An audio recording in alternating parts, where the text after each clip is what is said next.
Welcome back, Love Nation. This is Nina. Like, share, and subscribe. Thank you to everybody that has been coming to my channel. Like this video, share this video, and hit that notification bell so you guys know when I drop my next one. Listen, you guys, we are at part 10 of our series in reading this Blake Lively versus Justin Baldoni lawsuit, and the text messages coming out in this part are seriously stunning. So please thumbs up this video. Please subscribe if you haven't. Go watch the other ones in my playlist as we continue to read this stunning lawsuit about what Blake Lively alleges happened on the set of It Ends With Us.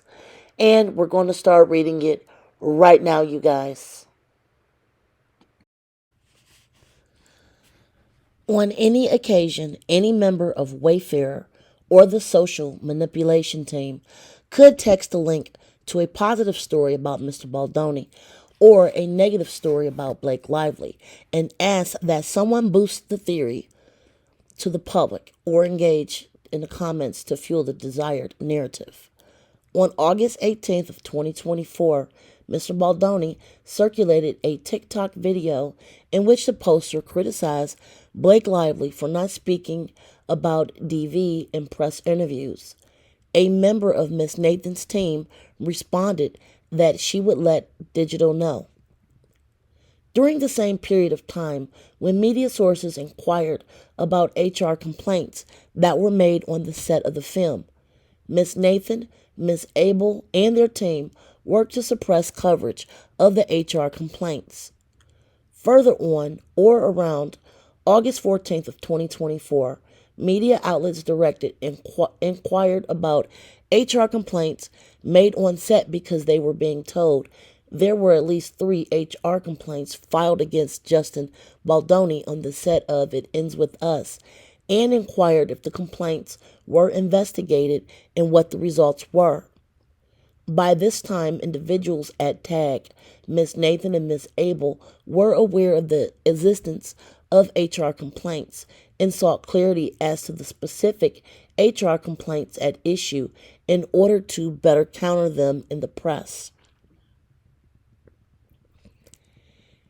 And here are the text messages that were included. And it is from Melissa Nathan to Jennifer Abel. The text message reads, "Hey guys, the TMZ thing, the HR complaints. Our understanding is that 2 were from Blake, and the sexy comment is the additional one from it's blank. Sorry, guys. The thing with Jamie in her apartment in New York City. Just want to clarify."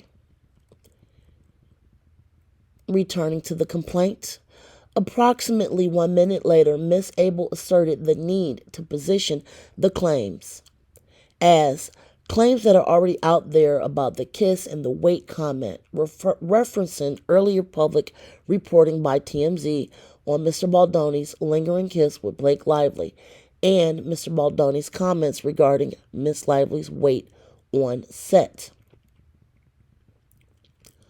On or around the same time, Miss Nathan directly engaged with several media platforms discussing the issue of HR complaint made against Mr. Baldoni while on the set of the film. On August 15th, Miss Nathan texted Miss Abel that DM hounded me, HR complaints. She stated that DM is not running any content about it. Continuing, "Jen, this went so well, I am effing dying. I have to call you later in a bit and tell you how this went. It was genius. So, okay, we have the 4 majors standing down on HR complaints. I think we are fine on that bit." During the same period of time, Miss Nathan and her team at TAG, Planet or otherwise, were involved in generating or influencing the content publicly put forth on social media, including Reddit and TikTok, as well as online media sources. For example, on August 13th of 2024, various text messages were exchanged between Ms. Abel and the journalist Sarah Nathan, who, as explained above, is Melissa Nathan's sister. These messages consisted of drafts of a story outlining Blake Lively's role in making final cuts to the film.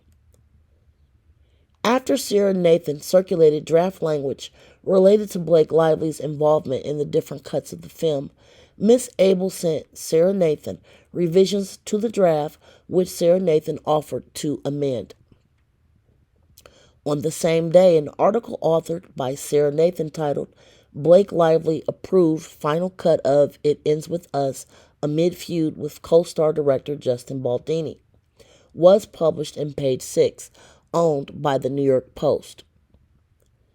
The article addressed, among other topics, Miss Blake Lively's role in approving the final cut of the film, but emphasizes how Blake Lively contributed to almost every aspect of the film, that her husband wrote one of the most important scenes in the movie, and that she was begged to remove one of the song choices from the film despite Mr. Baldoni's ownership of the rights to the book via his production company, Wayfarer. The language contained in the article is almost a verbatim copy of the language exchanged between Sarah Nathan and Miss Abel via text, and reflects multiple of Miss Abel's revisions to Sarah Nathan's original proposed draft. Tag publicly shared this article on one or more social media platforms, including Reddit, prompting various negative comments in relation to Blake Lively and her husband, and the narrative that Blake Lively steamrolled or bulldozed Mr. Baldoni and the film for her own personal gain. The very same day, Miss Nathan sent an article from Daily Mail entitled, Is Blake Lively Set to Be Cancelled? String of hard-to-watch videos that have resurfaced following tone-deaf Q&A to promote It Ends With Us could tarnish 36-year-old star Golden Hollywood image for good. Miss Abel stated, You really outdid yourself with this piece. And Miss Nathan responded, That's why you hired me, right? I'm the best. Following the August 2024 launch of Blake Lively's hair care line, Blake Brown, which she spent several years building, the Instagram account of the brand was flooded by harassing and derogatory comments, including many posted by user accounts that had no followers and no prior posts suggesting inauthenticity, and which did not relate to the brand's products.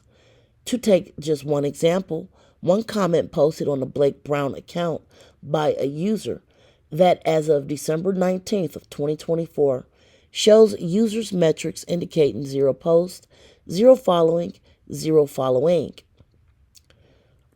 And it commented, How about you stop paying the media to trash and smear Justin? That will be a good start, you awful human being. Another user, also with 0 posts, 0 followers, and 0 following, posted, You want Justin's cut of the movie. He actually cares about DV.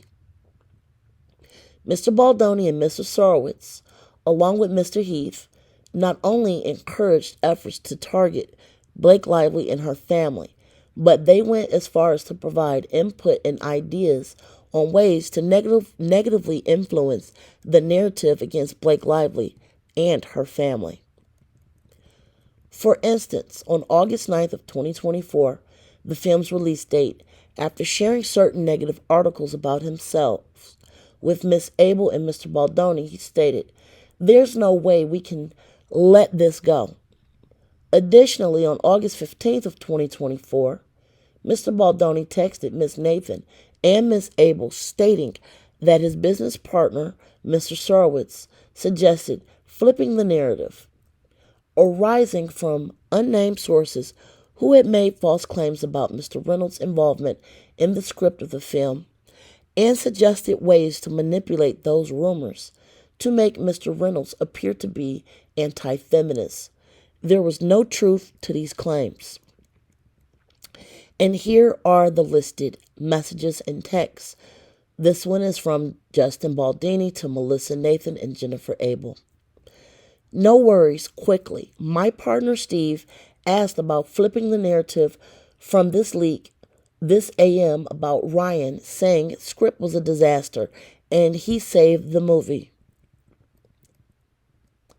Also, in another text, to something about Ryan claiming the female hired was feminist writer didn't know how to tackle a female film, etc., using their own words against them.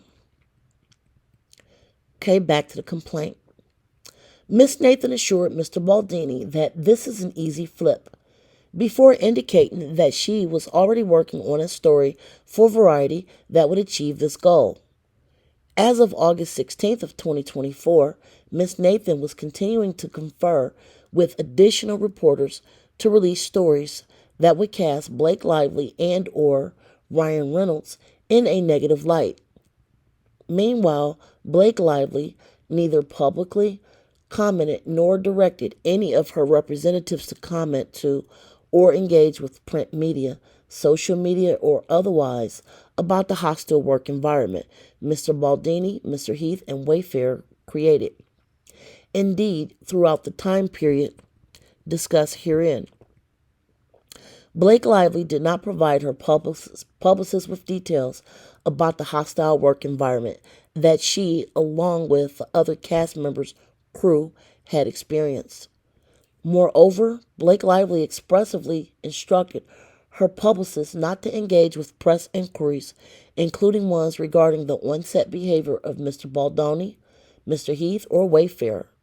Experiencing the very sudden tidal wave of the increasingly negative public attention building around her, however, Blake Lively began to suspect that the extraordinary rapid shift in public sentiment and press coverage that began immediately after the rest of the cast and crew attended the world premiere was likely orchestrated by the man about whom she had raised HR complaints.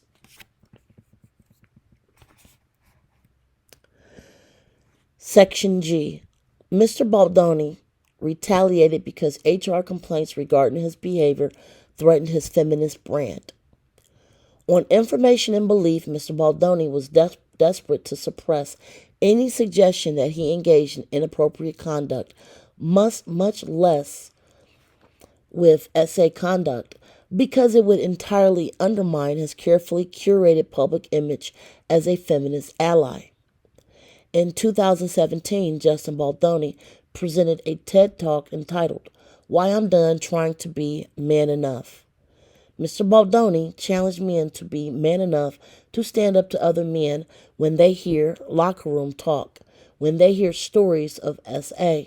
Mr. Baldoni asked listeners, will you actually stand up and do something so that one day we don't have to live in a world where a woman has to risk everything and come forward to say the words, me too. I will end this chapter right here. We will continue reading very shortly, so please, if you haven't, like, share, subscribe, leave a comment below as we continue to read through this complaint. Till next time, be safe, guys. Enjoy your day. Bye, guys.